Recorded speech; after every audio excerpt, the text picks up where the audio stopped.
Día 105. Bienvenidos a nuestra lectura bíblica. Hoy leeremos Salmos 47 del 1 al 4, Josué 7 y 8 y Juan capítulo 12 del 1 al 19. Comencemos. Salmos 47. Vengan todos, aplaudan, griten alegres alabanzas a Dios, pues el Señor Altísimo es imponente, es el gran Rey de toda la tierra. Él subyuga las naciones frente a nosotros, pone a nuestros enemigos bajo nuestros pies. Escogió la tierra prometida como nuestra herencia y posesión, el orgullo de los descendientes de Jacob, a quienes ama. Josué capítulo 7. Sin embargo, Israel desobedeció las instrucciones sobre lo que debía ser apartado para el Señor. Un hombre llamado Acán había robado alguna de esas cosas consagradas, así que el Señor estaba muy enojado con los israelitas. Acán era hijo de Carmi, un descendiente de Zimri, hijo de Sera, de la tribu de Judá. Josué envió a algunos de sus hombres desde Jericó para que espiaran la ciudad de Jai, que está al oriente de Betel, cerca de Bet-Aven. Cuando regresaron, le dijeron a Josué: no es necesario que todos vayamos a Jai. Basta con 2,000 o 3,000 hombres para atacar la ciudad, dado que ellos son tan pocos. No hagas que todo nuestro pueblo se canse teniendo que subir hasta allí. Así que enviaron a unos 3,000 guerreros, pero fueron completamente derrotados, los hombres de Jai. Los hombres de Jai persiguieron a los israelitas desde la puerta de la ciudad hasta las canteras y mataron como a 36 que iban en retirada por la ladera. Los israelitas quedaron paralizados de miedo ante esto y su valentía se desvaneció. Entonces Josué y los ancianos de Israel rasgaron sus ropas en señal de aflicción, se echaron polvo sobre la cabeza y se inclinaron rostro en tierra ante el arca del Señor hasta que cayó la tarde. Entonces Josué clamó: «Oh Señor soberano, ¿por qué nos hiciste cruzar el río Jordán si vas a dejar que los amorreos nos maten? Si tan solo nos hubiéramos conformado con quedarnos del otro lado. Señor, ¿qué puedo decir ahora que Israel tuvo que huir de sus enemigos? Pues cuando los cananeos y todos los demás pueblos de la región oigan lo que pasó, nos rodearán y borrarán nuestro nombre de la faz de la tierra, y entonces, ¿qué pasará con la honra de tu gran nombre?». Pero el Señor le dijo a Josué: «Levántate.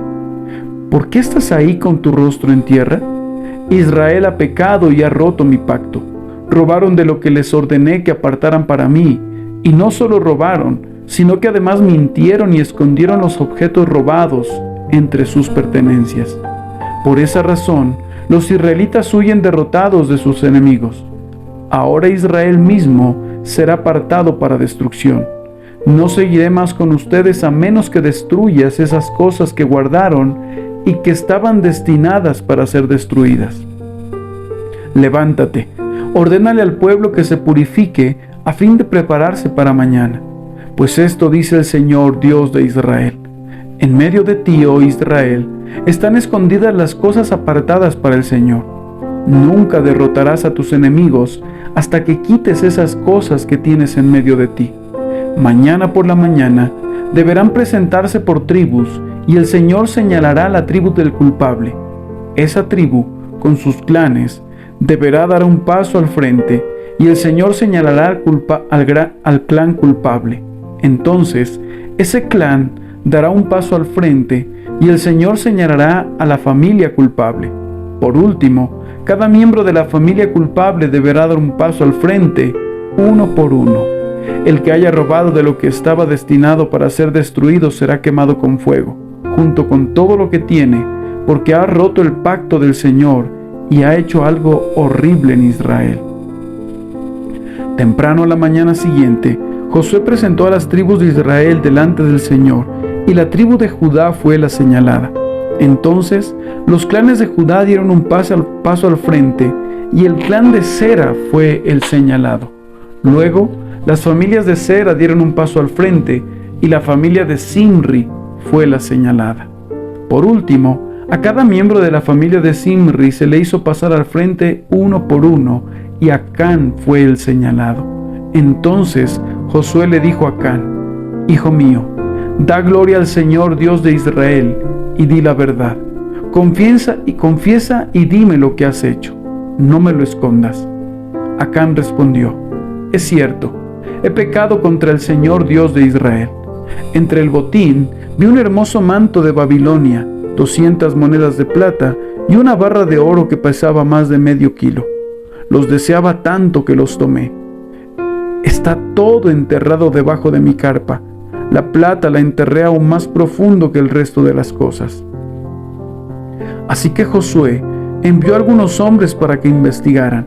Ellos fueron corriendo a la carpa y encontraron allí escondidos los objetos robados, tal como Acán había dicho, con la plata enterrada debajo del resto. Entonces tomaron las cosas de la carpa y se las llevaron a Josué y a los demás israelitas. Luego las pusieron sobre el suelo en la presencia del Señor. Después Josué y todos los israelitas tomaron a Acán junto con la plata, el manto y la barra de oro.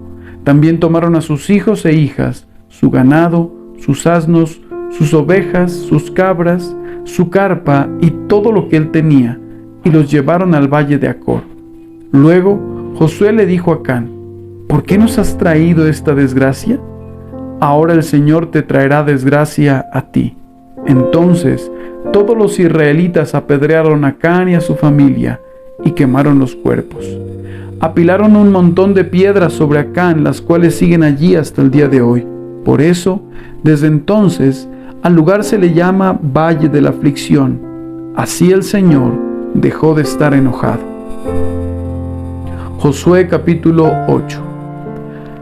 Entonces el Señor le dijo a Josué: No tengas miedo ni te desanimes.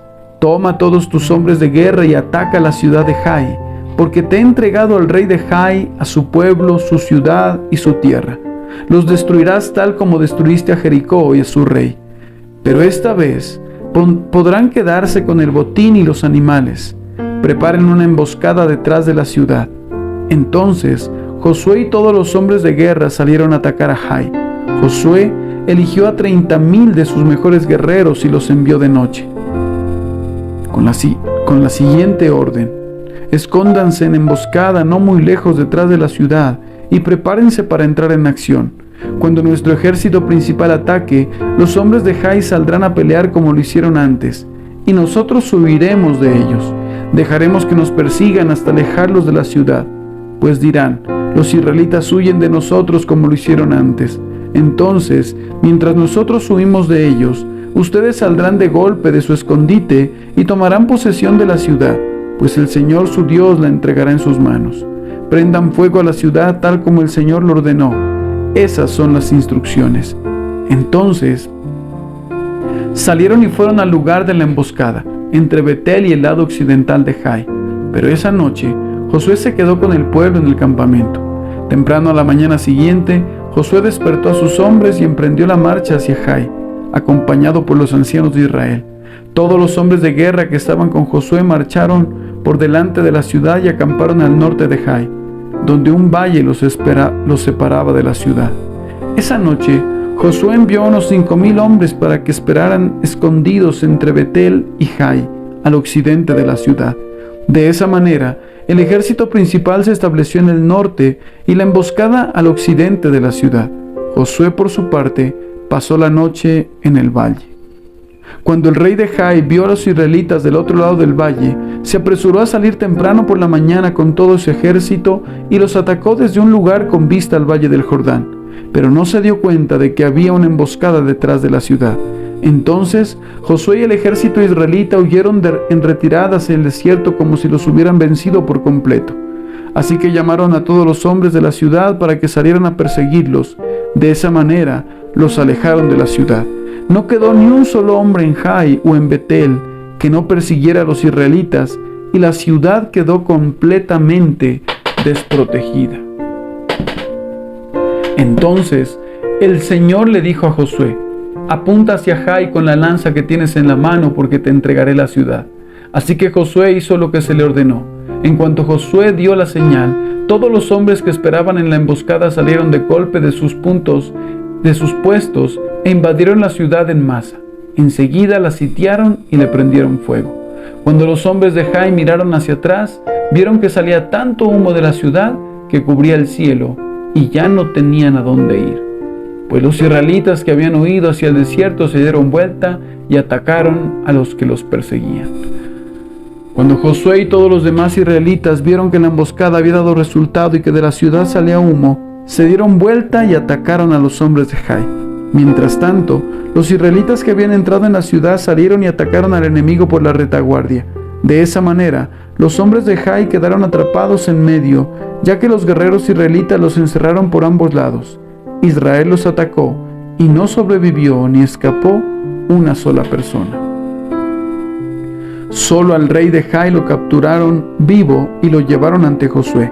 Cuando el ejército israelita terminó de perseguir y de matar a todos los hombres de Jai en campo abierto, regresó y acabó con la gente que había quedado en la ciudad. Ese día fue exterminada toda la población de Jai, incluidos hombres y mujeres, 12,000 personas en total, pues Josué mantuvo la lanza extendida hasta que todos los habitantes de Jai fueron totalmente destruidos. Solo los animales y los tesoros de la ciudad no fueron destruidos, porque los israelitas los tomaron como botín, tal como el Señor le había ordenado a Josué. Luego Josué incendió la ciudad de Jai, la cual se convirtió en un montón de ruinas y aún sigue desolada hasta el día de hoy. Entonces Josué atravesó al rey de Jai con un poste afilado y lo dejó allí colgado hasta la tarde. A la puesta del sol, los israelitas bajaron el cuerpo como Josué ordenó y lo arrojaron frente a la puerta de la ciudad. Apilaron un montón de piedras sobre él, las cuales todavía pueden verse hasta el día de hoy. Luego Josué construyó un altar al Señor, Dios de Israel, en el monte Ebal. Siguió los mandatos que Moisés, siervo del Señor, había escrito en el libro de instrucción. Hágame un altar con piedras sin labrar y que no hayan sido trabajadas con herramientas de hierro. Entonces presentaron sobre el altar ofrendas quemadas y ofrendas de paz al Señor. Y mientras los israelitas observaban, Josué copió en las piedras del altar las instrucciones que Moisés les había dado. Después, todo Israel, tanto los extranjeros como los israelitas de nacimiento, junto con sus ancianos, jefes y jueces, fue dividido en dos grupos. Un grupo se paró frente al monte Gerizim y el otro delante del monte Ebal. Ambos grupos quedaron frente a frente y entre ellos estaban los sacerdotes levitas que llevaban el arca del pacto del Señor. Todo se hizo de acuerdo a las órdenes que Moisés, siervo del Señor, había dado previamente para bendecir al pueblo de Israel. Entonces Josué le leyó al pueblo todas las bendiciones y maldiciones que Moisés había escrito en el libro de instrucción. Cada palabra de cada mandato que Moisés había dado se leyó a todos los israelitas reunidos en la asamblea, incluso a las mujeres, a los niños y a los extranjeros que vivían entre ellos. Juan capítulo 12. 6 días antes de que comenzara la celebración de la Pascua, Jesús llegó a Betania, a la casa de Lázaro, el hombre a quien él había resucitado. Prepararon una cena en honor de Jesús. Marta servía y Lázaro estaba entre los que comían con él. Entonces María tomó un frasco con casi medio litro de un costoso perfume preparado con esencia de nardo. Le ungió los pies a Jesús y los secó con sus propios cabellos. La casa se llenó de la fragancia del perfume. Sin embargo, Judas Iscariote, el discípulo que pronto lo traicionaría, dijo: «Ese perfume valía el salario de un año. Hubiera sido mejor venderlo para dar el dinero a los pobres». No es que a Judas le importaran los pobres. En verdad, era un ladrón, y como estaba a cargo del dinero de los discípulos, a menudo robaba una parte para él. Jesús respondió: «Déjala en paz. Esto lo hizo en preparación para mi entierro. Siempre habrá pobres entre ustedes, pero a mí siempre me tendrán». Cuando toda la gente se enteró de que Jesús había llegado, corrieron en masa para verlo a él y también a Lázaro, el hombre al que Jesús había resucitado de los muertos. Entonces, los principales sacerdotes decidieron matar a Lázaro también, ya que a causa de él mucha gente los había abandonado a ellos y ahora creían en Jesús. Al día siguiente, La noticia de que Jesús iba camino a Jerusalén corrió por toda la ciudad. Una gran multitud de visitantes que había venido para la Pascua tomaron ramas de palmera y salieron al camino para recibirlo. Gritaban: «Alabado sea Dios, bendiciones al que viene en el nombre del Señor, ¡viva el Rey de Israel!». Jesús encontró un burrito y se montó en él. Así se cumplió la profecía que dice: «No temas, pueblo de Jerusalén, mira, tu rey ya viene, montado en la cría de una burra». Sus discípulos no entendieron en ese momento que se trataba del cumplimiento de la profecía. Solo después de que Jesús entró en su gloria, se acordaron de lo sucedido y se dieron cuenta de que esas cosas se habían escrito acerca de él. Muchos de la multitud habían estado presentes cuando Jesús llamó a Lázaro de la tumba y lo resucitó de los muertos, y se lo habían contado a otros. Por eso, tantos salieron a recibir a Jesús, porque habían oído de esa señal milagrosa. Entonces los fariseos se dijeron unos a otros: «Ya no hay nada que podamos hacer. Miren, todo el mundo se va tras él».